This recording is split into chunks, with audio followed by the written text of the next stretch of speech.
Welcome to Creative Pages with Catherine. I'm Catherine, and it's time for the next sketch in my 101 Sketchbook Challenge series that I've been working through this year. I am going to be working with the C's Please collection, and I will be working on page 88. I will link the original blog post in the description box below this video. If you don't have the sketchbook, you can still follow along. Although I will say that most of my sketch interpretations don't follow the blog all that closely. And you'll kind of see a little bit in this one. I'm not doing circles, I'm doing diamonds. So it's going to be a fun one. Also, at the time that I'm filming this video, both the papers and the stickers for the C's Please collection are still on my Creative Memories website.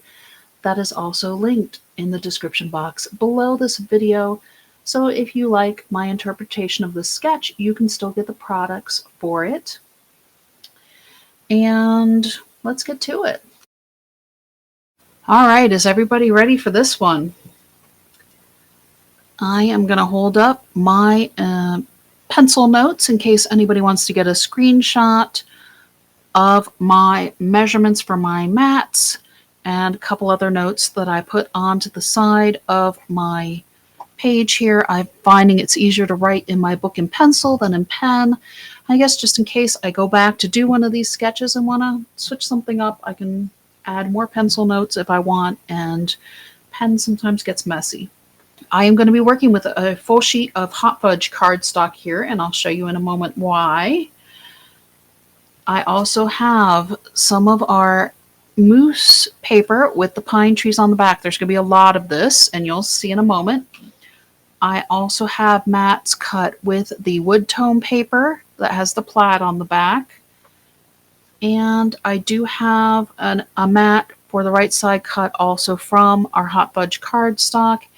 And I do have one of our 4.5 by 6.5 mats from our mat pack. It does have some green pine trees on it, and I just couldn't resist because it went so well on the right side of the page. So going through the list, I have one 4.5 by 6.5 inch mat from the mat pack. I have two 4.25 by 6.25. I have two 4 by 6, one 4 by 4, and one 3.75 by 3.75, and I will tell you where they're all going as we get to the pages. I also do have a couple other pieces I'm going to be adding primarily to the right side of the page.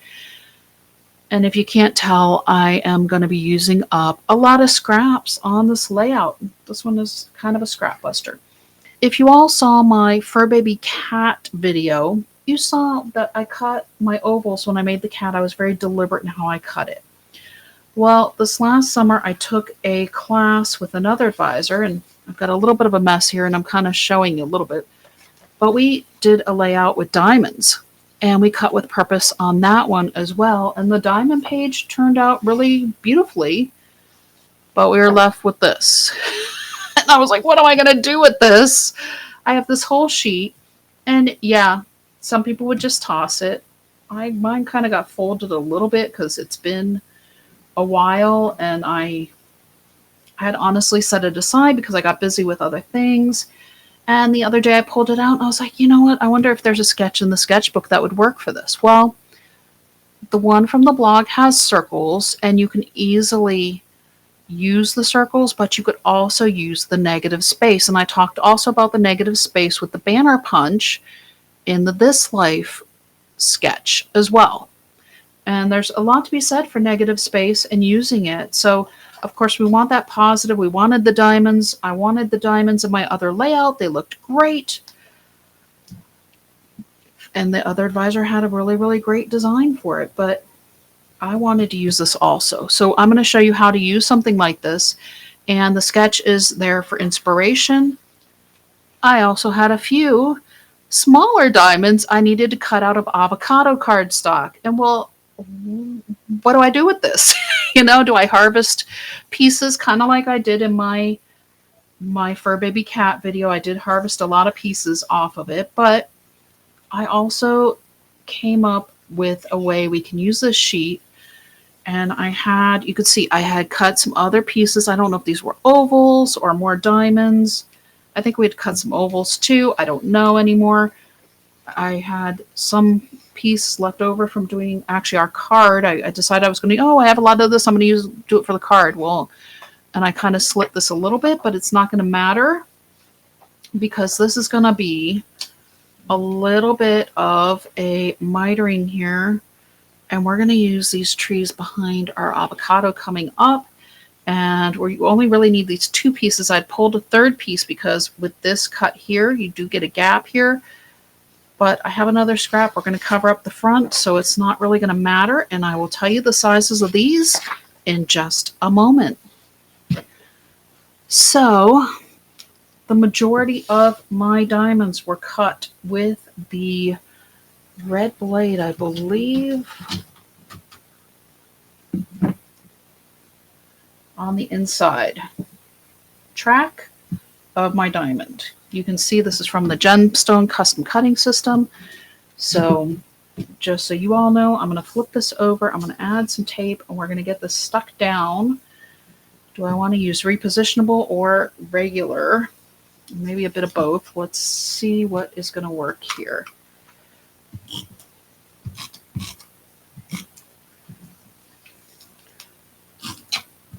Oops. Okay, we obviously, whoops. Okay, my tape is stuck to my tape runner.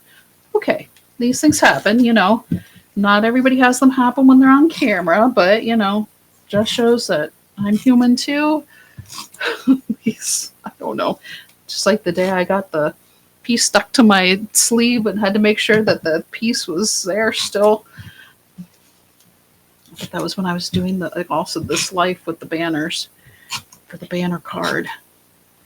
Okay, I'm just putting some of these, a little bit of repo in between some of these because since I do have the fold, I want to make sure that it sits flat on my cardstock.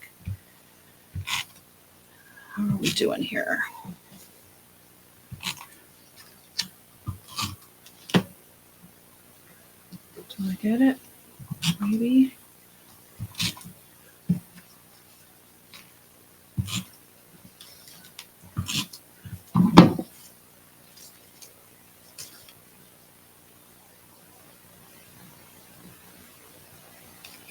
Oops. Okay, so this is tricky. We want to line it up nicely. And since I've got, like I said, I've had that fold. And sometimes there are some paper fluctuations that Creative Memories does allow. So I'm trying to get it lined up as neatly and tidily as I can. So I think we're just going to start at the bottom here and work my way up, going through each section of the creases here. And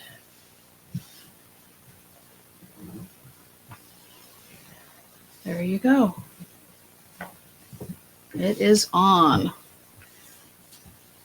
Okay, I got one little bump here, but I don't think it's going to matter once I get the other things onto this page.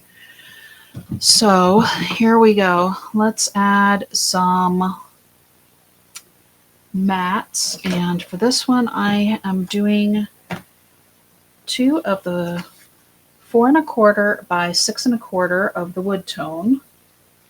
And I want my wood graining. I did do the, where you cut the format from one sheet of 12 by 12 cardstock, 4 1/4 by 6 1/4 mats. If you need to see that again, let me know and I will do a short on that one for you. Leave me a comment.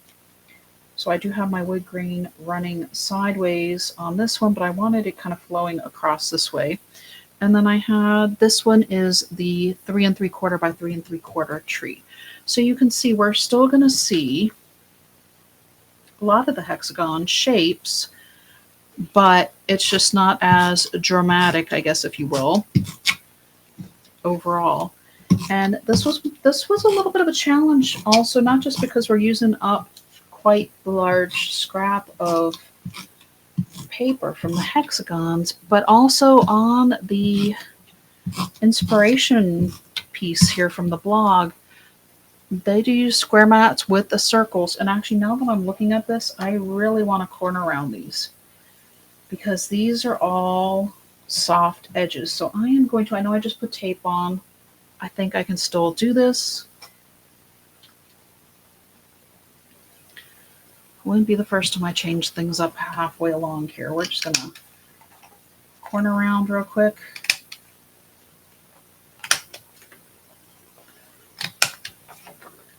Yes, much better. Okay, so this one's going this way up here, and you do want to see a little bit of the top of that, but not the left edge. So I'm going here like this. There we go. All right, another corner round.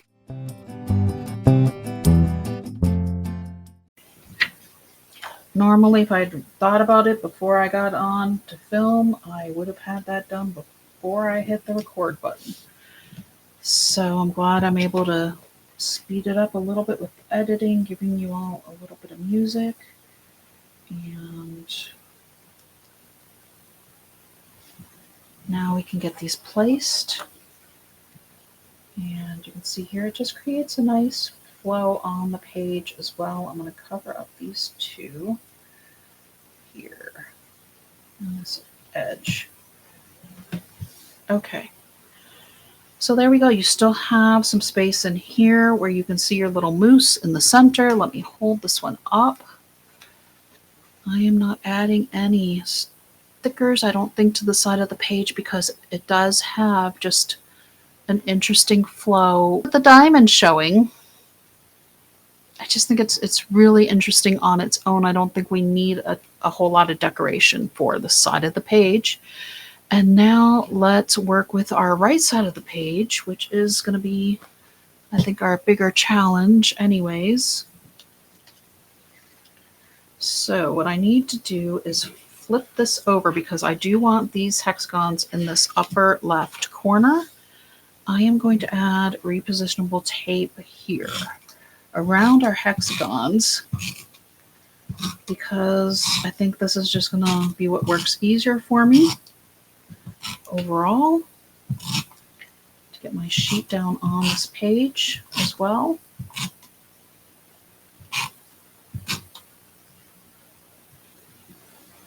I'm probably going to need the corner rounder again, so I just need to move it over a little bit there. Keep adding. And one more hexagon here to work my way around. Why do I keep saying hexagon? It's a diamond. Oh, goodness gracious. At least I realize. So this piece is going over here on this left side, and I know we have to come in just a little bit, but I want to see it from the front as well. So I'm going to try this. I'm going to hold this corner. Yes. Okay, so you do see the slit just a little bit. It's not terrible. And this piece of the pine tree paper that has the moose on the back is 7 3/8 by 8 1/4 is this piece here.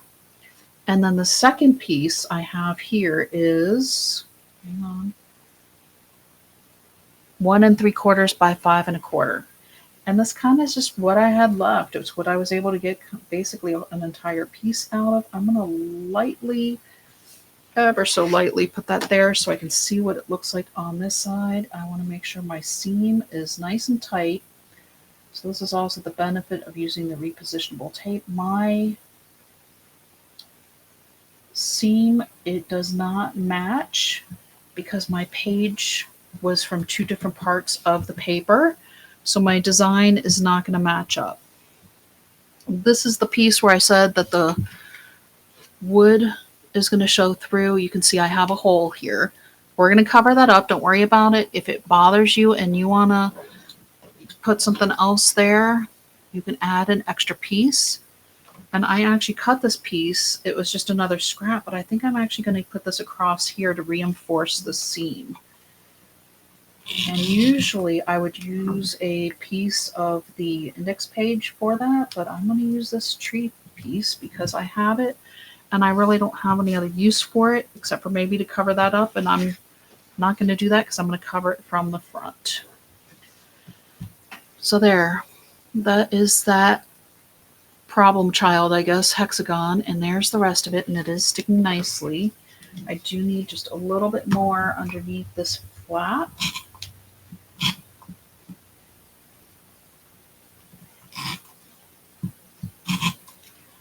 Because the bottom of my page needs to stick a little bit as well here. And I am just going to put it down with the repositionable tape. I think that's fine. It's going to hold it nicely. Here we go. Okay. So that's stuck, and that's stuck. Now we can add some other things to the front of our right side of our page. And so I have a piece of the paper that has the plaid on the back. It's the wood tone on the front, and this strip is 3/4 of an inch by 12 inches. And this is we're going to run across the bottom of the page because I wanted to bring in a little bit of the browns from the opposite side of the page. And this was an easy way to do it. Now, bear in mind, the wood tone paper is directional. So with this one, where I cut it, mine are running vertically in my wood tone here. And I'll show you closer in just a moment. I also have another scrap. This, I think, I straightened out after cutting the rest of the ovals or something. This is 3 1/8 by 8 1/4. So 3 1/8. It just, like I said, that's what it wound up being after I cut away the extra parts from cutting ovals and diamonds or whatever. So this is actually what's going to cover up our piece here on this right side of the page.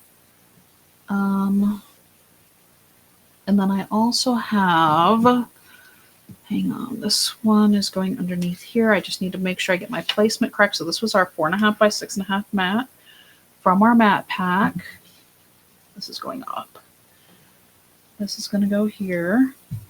And again, you can see where it has so much of the similar coloring, which is lovely. This one is my 4x4 from the Hot Fudge cardstock that we used on the other side of the page. And I have a 4x6 from the wood tone. That's going to cover part of it and not the other part of it. And then I did want to leave a little bit of space for a couple of our write-on stickers, because that's going to be where we're going to journal on this page. So let me get this one set first. Sometimes it is like doing a puzzle all over again. I get it to where I think I'm going to have it straight in my mind and remember it. And then I write myself some notes. And then it's fun putting it back together again. It's like you make a puzzle, you take it apart, you put it back together again here. All right. Oh, you know what? I forgot to corner round again. Hang on. Hey, guess what? I got my multi-purpose tool in. I'm so happy. Let's corner round these. Yes, right here. Can't believe, well, I can't say I can't believe I forgot it because I didn't have a note about corner rounding initially.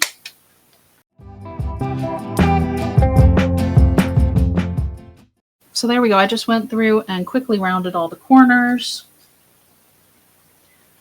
And there we go. Now it's going to match our other side of the page. I'm glad I remembered about that. Yes, I did rip my paper just a hair because I used the regular tape runner and I had to lift it up. So be careful if you ever need to do that. Just be aware you may wind up ripping your paper if you use the regular tape runner. I'm okay because I know I'm going to cover back up again. Here we go. Oh, so much nicer with those rounded corners. And why do I feel like I'm just ever so slightly crooked here. Multi-purpose tool. I feel like I've got my extra ace in the hole here again. I missed that so much. They're just so handy. If you don't have one, order two in case you misplace yours, because you're going to fall in love and then miss it if you can't find it, like I did. And then it takes a little bit to arrive.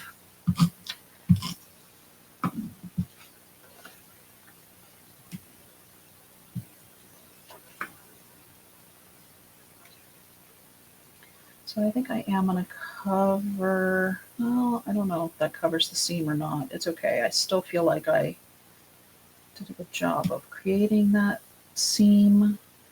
And even though it's not quite seamless, still not bad. I am lining up this sheet with the right side of the page. And then this one's going to go on here and overlap just a bit. Okay. Now, I also pulled out a little pine tree because I thought it brings in the rest of our trees. Let me move those out of the way. I'm going to bring in my left side of the page because I want to show you how this is going to finish coming together nicely. And pull these up. So the write-on stickers, if you're not familiar with, it's one of our newer products in our product line. You do get 2 sheets of stickers. One has 62 strips on it, and they are 1/4 inch wide, and the other one has 32 strips, and it's 3/8 of an inch wide. So it just depends on how big or how small you want to write on your page. These are only $3, and I am in the US, so bear that in mind as well. Let's see if I can get one off of here. There we go. I want to use these. Oh, you know what? I want to corner around this too. How bad is that?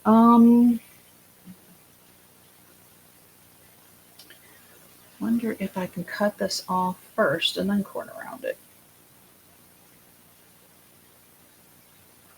Because I don't want to goop up my corner rounder with tape, because these are self-adhesive. Let me go stick that one back on. I'm going to cut off this top one here.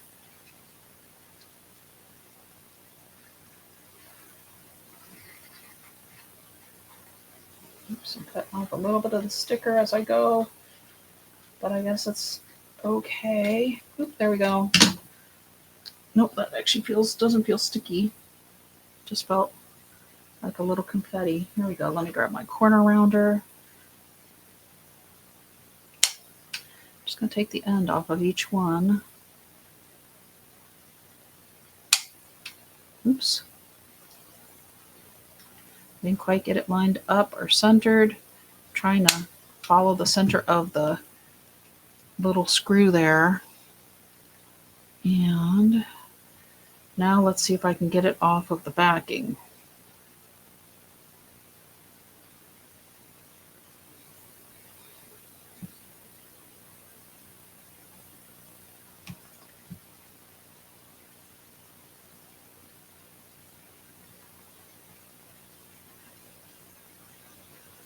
It's maybe not my best idea. There we go. I got it though. Whew. And I think I'm actually going to want 2 of these, so I don't know, because that's running about the length of my mat here below here. So let me get one more. I'll get to do this all over again. Oh boy. You know what? I think I need to go to the other end because this was the one I pulled off. And I think I just want to get from this other end, because the one I pulled off I kind of stuck back on and it's not completely straight. But the ones from the factory are straight. I should have done that the first time. Pulled it out. Gave a nice cleaner cut there. And let me go ahead and corner around this one.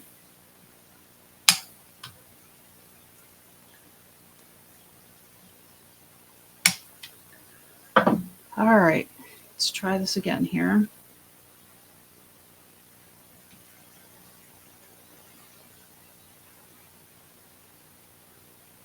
go. Hey, that one I got a lot quicker than the first one. Guess you just never know what will work for you. Okay, write-on stickers on the page.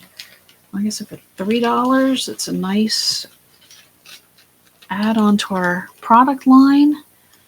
So we got those there. I'm going to add a pine tree here. This is from our Seas Please stickers. Now, I also do have another piece here that I did want to create a little bit of a cluster with, and this Mother Nature came from our Leave Nothing Behind collection. I just had a hard time finding a saying in our Seas Please that had more of the greens that I wanted that fit with my page. So you can use different collections together. Our designs do often work well together. If you don't have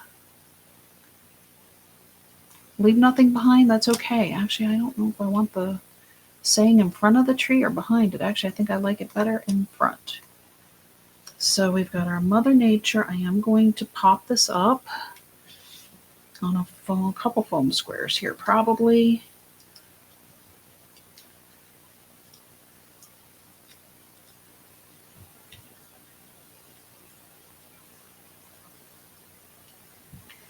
I have a half one here. I'm just going to put in the top so my tree doesn't fall when I put my, or squash a bit when I put my page protector on my page.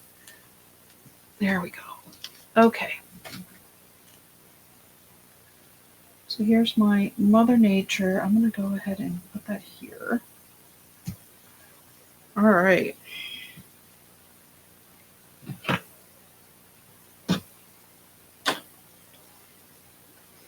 Well, I think that's it.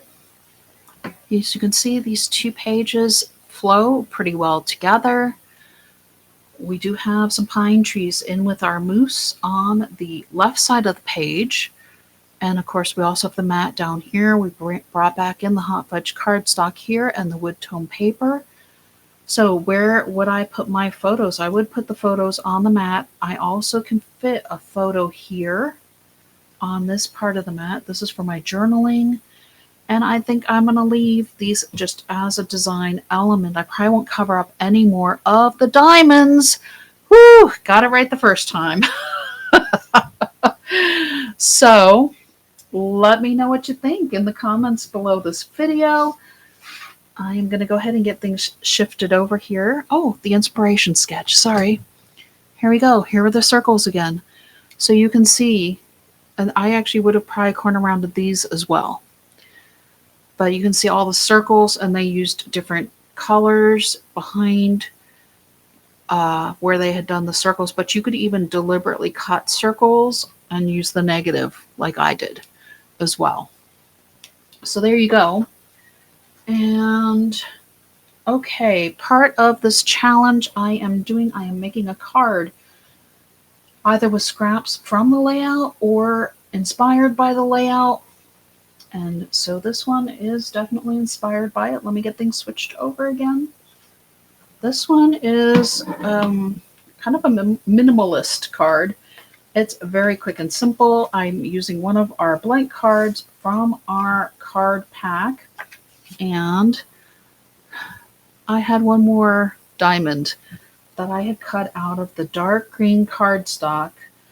And it was just in my scrap bag. I don't know.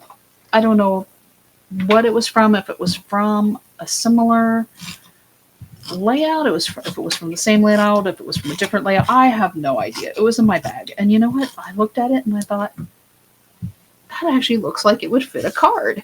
And lo and behold, it actually was 6 inches.